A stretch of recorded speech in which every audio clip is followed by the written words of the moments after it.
और जिस कुशासन के खिलाफ हमने अभियान की शुरुआत की है, यह कुशासन एक दिन जरूर समाप्त होगा। इसका अंत किए बिना हम दम नहीं लेंगे। समता पार्टी के बाद जनता दल यूनाइटेड का दौर आया और बहुत कुछ ठीक ठाक नीतीश कुमार जी के नेतृत्व में चल रहा था।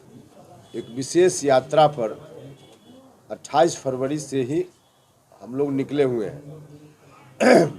प्रथम चरण की यात्रा की शुरुआत चंपारण गांधी जी की कर्मभूमि से हुई और फिर कल जन्ना कर्पूरी ठाकुर जी के गांव में थे, वहां से रात्रि विश्राम यहाँ हुआ और इसके बाद फिर अभी हम लोग जाएंगे छपरा।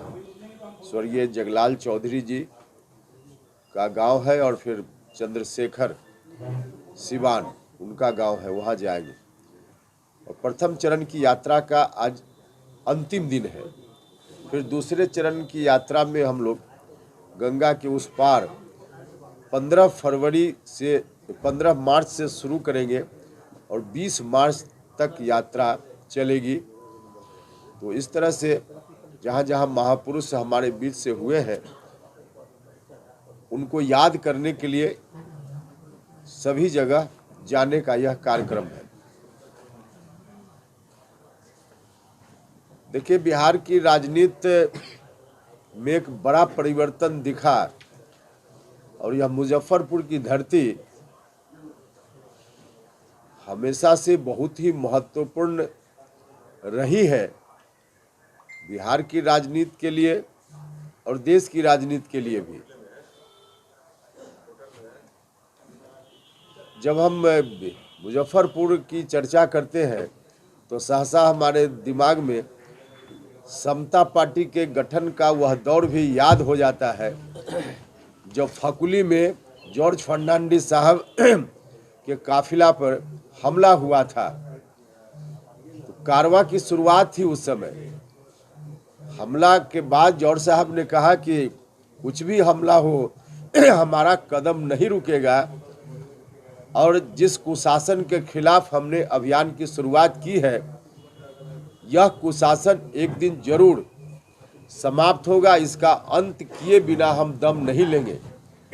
नीतीश कुमार जी के नेतृत्व में उन्होंने इस अभियान को बिहार में आगे बढ़ाया। तो हर तरह की परिस्थिति का सामना करते हुए मुजफ्फरपुर से एक तरह से कहिए कि शुरुआत हुई और पूरे बिहार में फिर बात गई और उस कुशासन का अंत भी हुआ। फिर इसी मुजफ्फरपुर की धरती से जॉर्ज साहब की जो राजनीति उस वक्त शुरू हुई थी, जॉर्ज साहब हमारे बीच नहीं है, लेकिन उस राजनीति से जुड़े हुए लोगों के लिए एक बहुत बड़ा संदेश था कुरहन्नी उपचुनाव का परिणाम। समता पार्टी के बाद जनता दल यूनाइटेड का दौर आया और बहुत कुछ ठीक ठाक नीतीश कुमार जी के नेतृत्व में चल रहा था।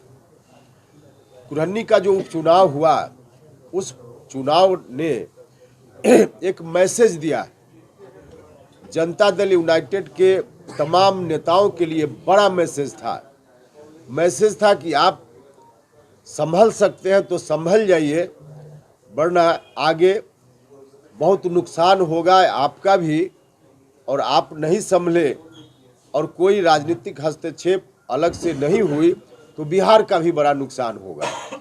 साफ साफ मुजफ्फरपुर का जो उपचुनाव कुरहन्नी का था उससे यह मैसेज निकला। महागठबंधन, आपको याद होगा कि यहाँ का जो उपचुनाव था उसके पहले बन चुका था। मतलब महागठबंधन बनने के बाद पहला लिटमस टेस्ट था उस महागठबंधन के लिए, और उस लिटमस टेस्ट में जनता ने अपना फैसला सुना दिया और वह फैसला खासकर नीतीश कुमार जी को उससे मैसेज रिसीव करना चाहिए था। हमने जिस दिन रिजल्ट आया उसी दिन अपनी बात सोशल मीडिया के माध्यम से कही कि हम सभी के लिए, मतलब जनता दल यूनाइटेड के सभी नेताओं के लिए संदेश है कि हम जनता को अपने हिसाब से चलाएंगे तो जनता नहीं चलेगी, जनता के हिसाब से हम लोगों को चलना पड़ेगा। यह साफ है, सोशल मीडिया में ट्विटर अकाउंट खोलकर अभी मेरा देखा जा सकता है। हमने उसके बाद लगातार पार्टी में प्रयास किया, मुख्यमंत्री जी से मिलकर सारी चीज़ों को रखा, पार्टी के विभिन्न मंचों पर हमने कहा कि हमारा जो जन आधार समता पार्टी के दौरान से लेकर अब तक निर्मित हुआ, नीतीश कुमार जी के एक डिसीजन के चलते उस जनाधार में ही बिखराव शुरू हो गया। कुरहनी का उपचुनाव यही मैसेज दे रहा था। समता पार्टी के दौर में जो सोशल सामाजिक आधार बना उस पार्टी का प्रारंभिक दिनों में, उसी में दरार होता हुआ दिखा, साफ साफ दिखा। कुरहनी में जो हमारा आधार वोट था, मौलिक रूप से लव कुश अति पिछड़ा समाज के लोग, इस वोट में बड़े पैमाने पर डिवीजन हो गया। परिणाम सामने है।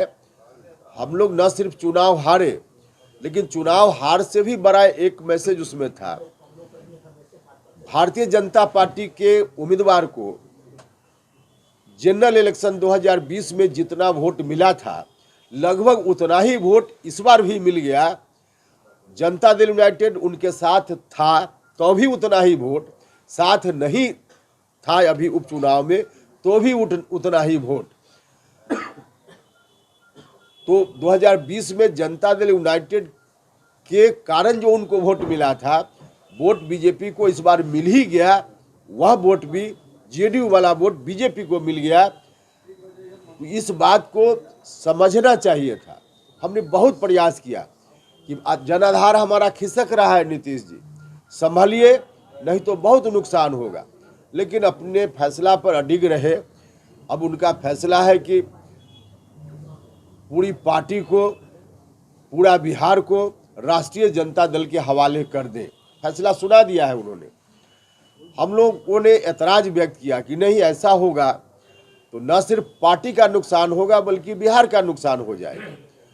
ठीक है, पार्टी के आप नेता हैं, पार्टी का नुकसान करना चाहते हैं तो एक बात है, हम लोग भी इसको थोड़ी देर के लिए मान लीजिए कि दम साध करके स्वीकार कर लें, लेकिन बिहार का नुकसान हो इसको हम लोग स्वीकार नहीं करेंगे। हम लोगों ने साफ साफ कहा और अंत तक हमारी बातों पर कोई ध्यान नहीं हुआ। तो दीवार पर सामने लिखा हुआ है, अब दीवार पर लिखी गई बातों को नीतीश जी नहीं समझ पा रहे हैं तो उनकी मर्जी। जेडीयू को उन्होंने आरजेडी के हवाले कर दिया है। अब जेडीयू उनकी पार्टी है, हम लोग तो अलग लाइन ले लिए हैं, अब उनका मामला है, जाने वो। लेकिन बिहार को हम आरजेडी के हवाले नहीं होने देंगे, यह हम और हमारे साथियों का संकल्प है। और इसी संकल्प के साथ बिहार में हम घूम रहे। हमने पटना में बैठकर जब कार्यक्रम बनाया था यात्रा का, उस वक्त हमको भी इतना अंदाज नहीं था कि इतना लोगों का समर्थन हमारे कार्यक्रम के प्रति दिखेगा। इतना अच्छा समर्थन, हर जात के लोग, हर धर्म के लोग आज इस कार्यक्रम के साथ खड़े हैं। जहाँ जहाँ हम गए हैं यह साफ साफ दिखा है। इसलिए हम यहाँ के लोगों से भी यही आग्रह करने के लिए कल आए और आपके माध्यम से भी आग्रह करते हैं कि सब लोग मिलकर के बिहार को बचाने की इस मुहिम में हमारा साथ दीजिए, सहयोग कीजिए। वरना जॉर्ज फर्नांडिस साहब जैसे लोग, बाकी और जो भी समाजवादी विचारधारा से जुड़े हुए हमारे पुरखे रहे हैं, उनका जो सपना था वह सपना चूर चूर हो जाएगा। इसलिए सभी लोगों से आग्रह है कि सब लोग बिहार को बचाने की इस मुहिम में हमारा साथ दें। यही आग्रह सब लोगों से है, हम लोगों की ओर से यही बात है। जाने पर मेरी सहमति थी, विरोध की बात छोड़ दीजिए, साफ है। महागठबंधन में जाने पर मेरी भी सहमति थी। जेडीयू ने जो महसूस उस वक्त किया, उस कारण से आदरणीय नेता ने तय किया, नीतीश जी ने, हमने कहा कि बिल्कुल ठीक है, अगर पार्टी के लिए बहुत आवश्यक है तो आप गठबंधन बदलिए, लेकिन एक शर्त है, गठबंधन गठबंधन की तरह हो, गठबंधन आत्मसमर्पण के लिए न हो। लीडरशिप नीतीश कुमार जी का रहे, लीडरशिप नीतीश कुमार जी का अगर रहता महागठबंधन के बाद भी, तो बिहार के लोगों ने 2015 में तो उस महागठबंधन को वोट दे ही दिया था, इसलिए कि नीतीश कुमार जी का लीडरशिप था। हम वैसा ही गठबंधन की बात कर रहे थे और यह बात हमने साफ साफ कही कि उस तरह का गठबंधन अगर है तो मेरी सहमति है। तो गठबंधन बनने के बाद बातें बदल गई। उस वक्त तक यही था कि उसी तरह का गठबंधन रहेगा जैसा 2015 में, लेकिन बाद में हुआ कि नहीं, पूरे तौर पे राष्ट्रीय जनता दल के हवाले, वहां से मेरा विरोध शुरू हुआ। उनके विधायक रोज क्या कह रहे हैं, उनके विधायक एक नहीं कई विधायक रोज बोल रहे हैं। कोई कह रहे हैं होली के बाद, कोई कह रहे हैं खाली कीजिए जाइए। अब देखिए, कोई विधायक किसी पार्टी का इस तरह से बिना नेता की मर्जी का बोल सकता है क्या? लोगों की आंखों में धूल झोंकने के लिए ऐसी बात की जा रही। हमने अभियान की शुरुआत कर दी तो इसलिए थोड़ा कदम उन लोगों का अभी रुक गया है, ठिठक गया है, बाकी अंदर में सारी चीज़ें तय हैं। और एक चीज़ और समझ ली, ठीक है शपथ ग्रहण अभी नहीं हुआ है उस रूप में, लेकिन एक्शन क्या है? एक्शन तो पूरे के पूरे तौर पे ऐसा एक्शन है जैसे लग रहा हो कि नीतीश कुमार जी डिप्टी सीएम है और तेजस्वी यादव सीएम है। मुख्यमंत्री जी ने खुद ही कहा, मीडिया के बंधु ने उनसे सवाल किया मंत्रिपरिषद का विस्तार कब होगा, मुख्यमंत्री जी ने कहा कि डिप्टी सीएम से पूछ लीजिए। अब बताइए, डिप्टी सीएम का विषय होता है क्या? यह विषय सीएम का होता है। और इतना ही नहीं, अब 2.5 घंटा तक बैठकर मुख्यमंत्री इंतजार करे अपनी मंत्रिपरिषद के किसी सदस्य का एक सरकारी कार्यक्रम में। आज़ादी के बाद आज़ाद हिंदुस्तान में संभवतः देश की यह पहली घटना होगी। तो इस तरह की स्थिति आरजेडी के लोगों ने बना दी है। महज औपचारिकता बाकी है, बाकी तो सब हर तरह से आरजेडी के जिम्मे ही पूरा शासन चला गया है। ये तो साफ साफ दिख रहा है ना। जो भी कुछ बचा खुचा है सब समाप्त करवा दीजिए क्या उनका। बीजेपी में फिर से गए तो जनता भाषण करने देगी उनको? भाई व्यक्तिगत भी तो कुछ होता है। राजनीति से अलग नीतीश कुमार जी का व्यक्तिगत चेहरा भी एक रहा है, और मैं भी उनका आदर सम्मान सत्कार मन से दिल से करता हूँ एक व्यक्ति के रूप में। मेरे लिए आदरणीय है आज भी, लेकिन जो भी आदरणीय है न सिर्फ मेरे लिए और बहुत सारे लोगों के लिए, अब फिर से अगर उस तरह से करेंगे नीतीश जी तो फिर क्या बचा रह जाएगा राजनीति में।